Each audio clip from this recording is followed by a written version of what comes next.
Okay, good morning, araw ng Huwebes at pizza 26 ng September.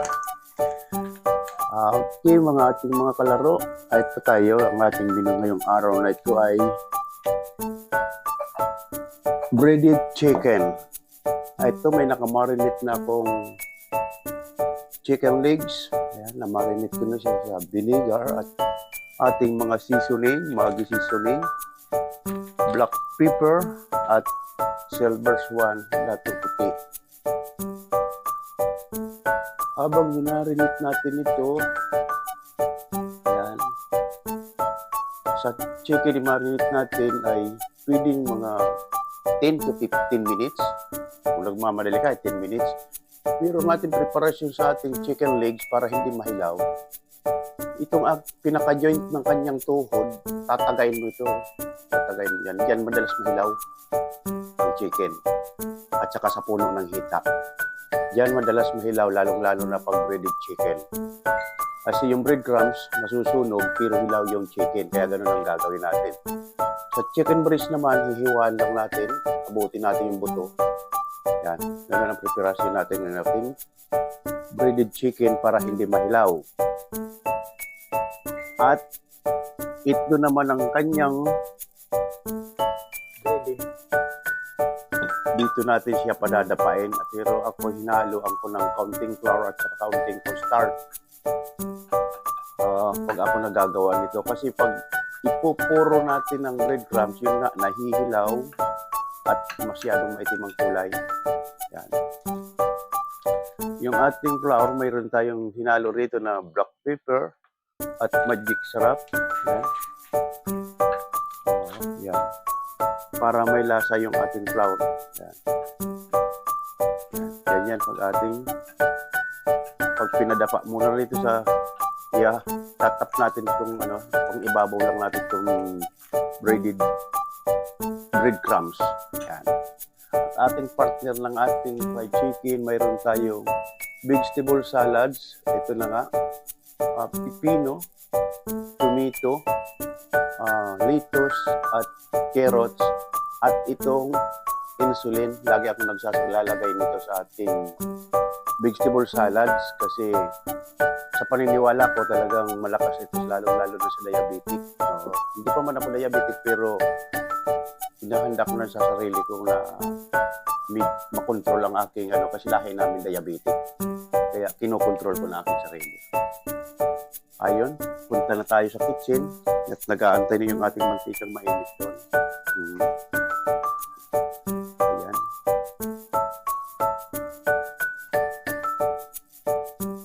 Ayan. Ito na ang ating mantikang mainit.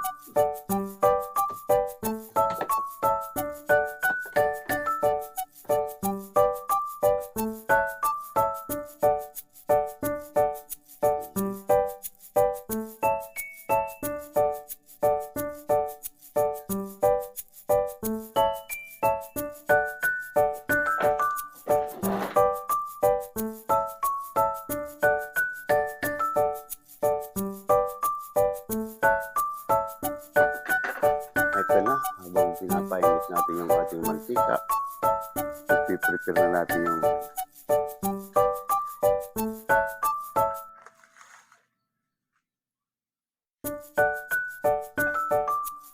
ayan. Naihalo natin yung breadcrumbs sa flour at cornstarch, yung breadcrumbs. Saka natin padadapain itong ating chicken legs.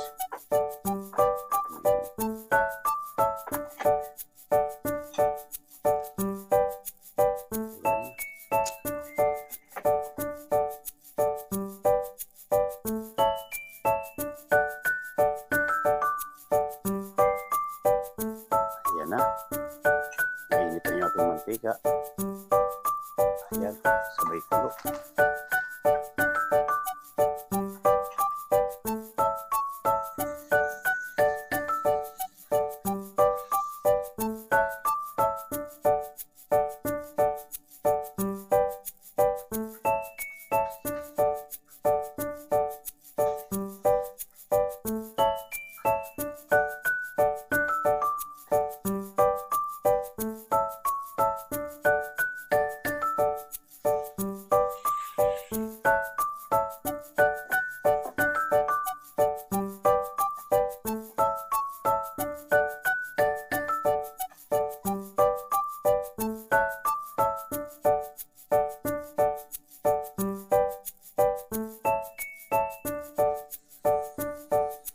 ating chicken nagkakahalaga lang ng 220. Pwede natin i-serve sa 6 person ito. Binuo ko lang, pero pag i-serve natin yan, pwede i-chop-chop. Chop-chop lang natin kasi masyado naman malaki pang isang tao. Hindi kasi pwedeng i-chop-chop natin ang manok na ipirito. Mawawala yung pinaka-juicy ng yung katas ng manok madadry. Sa manok na prito na yung breaded crumb na chicken, kailangan medyo yung loob. Pag kinagat mo ay may katas-katas. Okay. Ayan. Within 15 or 20 minutes, luto ng ating manok.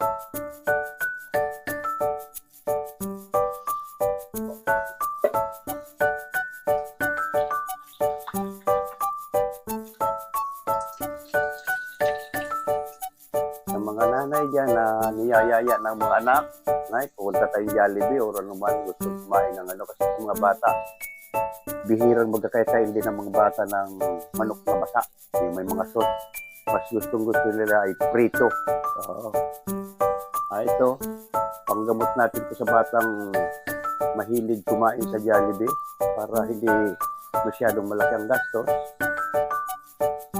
Sa halagang 200 piso, mapakain mo na yung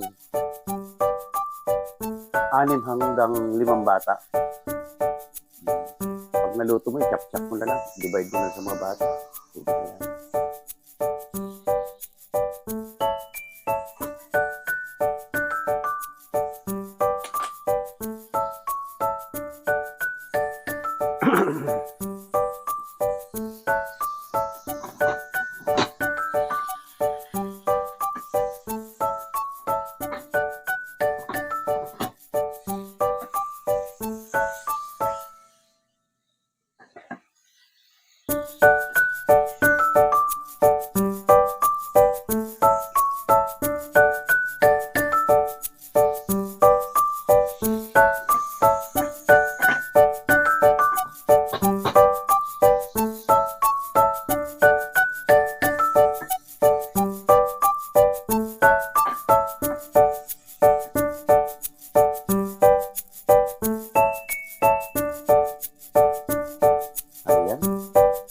Brown ng pwede natin baliktarin.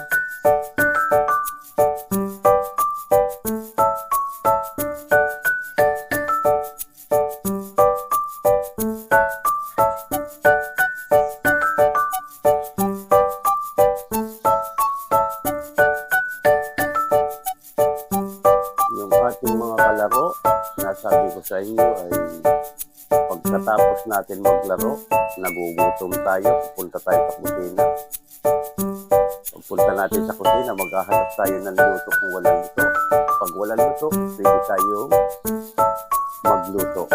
Sa mga niluto ko na, kung gusto niyo mga lalong sundan, kung lalong-lalong sa gustong matuto magluto, tingnan nyo na lang, panoorin nyo ang mga kalaro. Nandito ang ating mga pagluluto. Kaya, pwede natin balik na rin.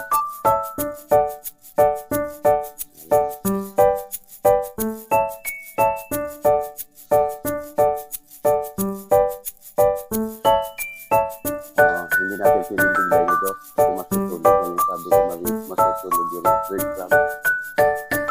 Ayan. Pwedeng 3 baliktaran ito para hindi masunog.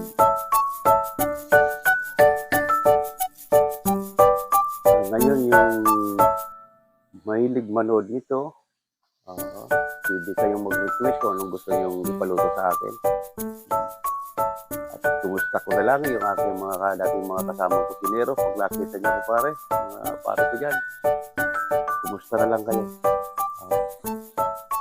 Ito ang pinakalibangan ko araw-araw. Naglilibang ako sa aking pagluluto dahil namimiss ang kusina.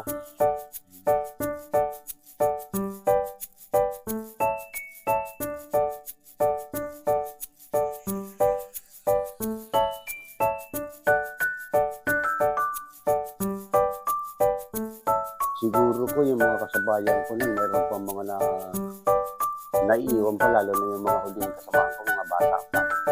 Bali yung mga una nun, siguro kung makaidaran ko yung mga unang kasama ko sa kitchen. Palagay ko na sa mga ngayon, nagpapahinga na rin mga yun. Mga senior na rin. Pero yung huli, yung mga naging kasama ko rito sa yung nabubuhay pa ang Philippine Village, mga kasama ko sa Philippine Village. At ngayon wala na dahil ginawang airport. At huling-huli kong trabaho ay Canyonwood. Yung mga marami kami doon sa Canyonwood. Kumusta na lang kayo kung sakasakaling nandiyan pa kayo sa mga kusina at napanood niyo ako.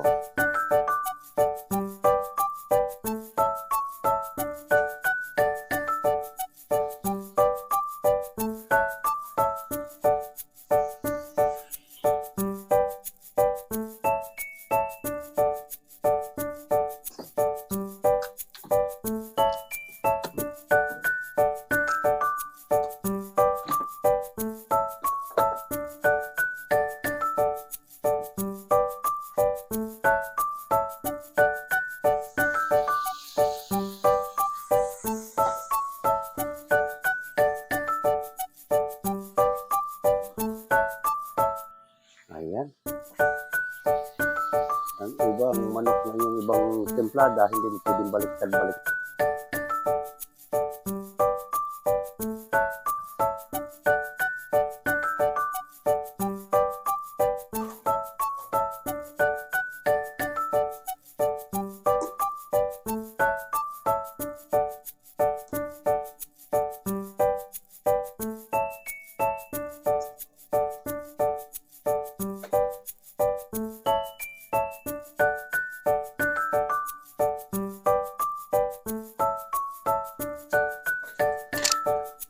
Okay, ito na yung ating finished product. Ang sarap ng hitsura. At hindi ko pa tinitikman. Kita nyo, brown na brown at malutong na malutong ang pagkanyang pagka-breaded chicken. Ngayon, ito na. Tikman na natin. Malutong na malutong. Mo? Hiniwa mo. Malutong. At itong ating salad.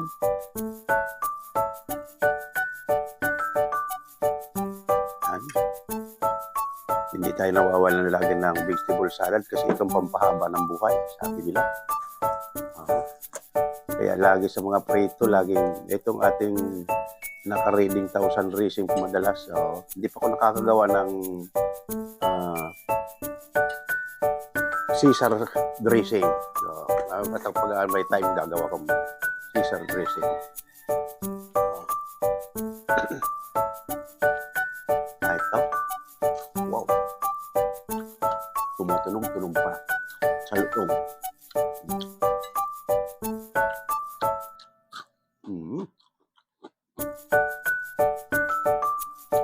Malutong na malutong ating breaded chicken.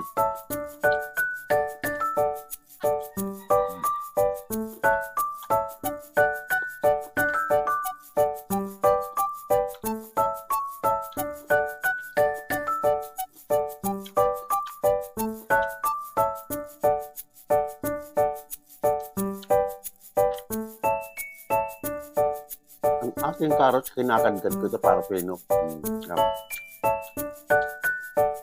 Kamatis, hindi nawawalang kamatis kasi malakas din yung resistance yan sa pangangatawan ng tao. Maraming benefit ang kamatis natin.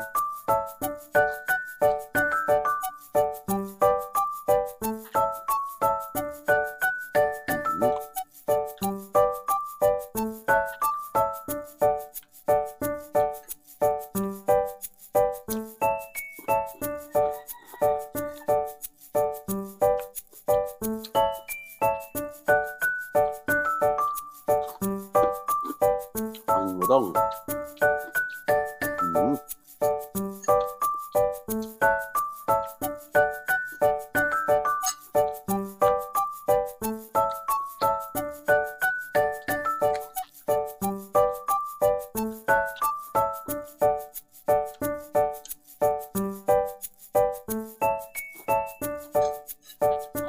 Okay.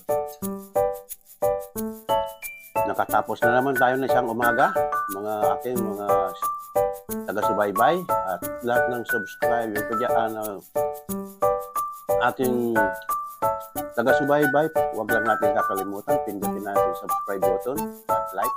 At maraming salamat ulit sa inyo dyan, sa mga manonood. Lalong-lalo na sa gustong matutong magluto. Pakisundan nyo na lang ating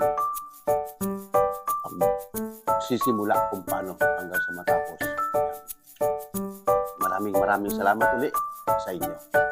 Bukas naman.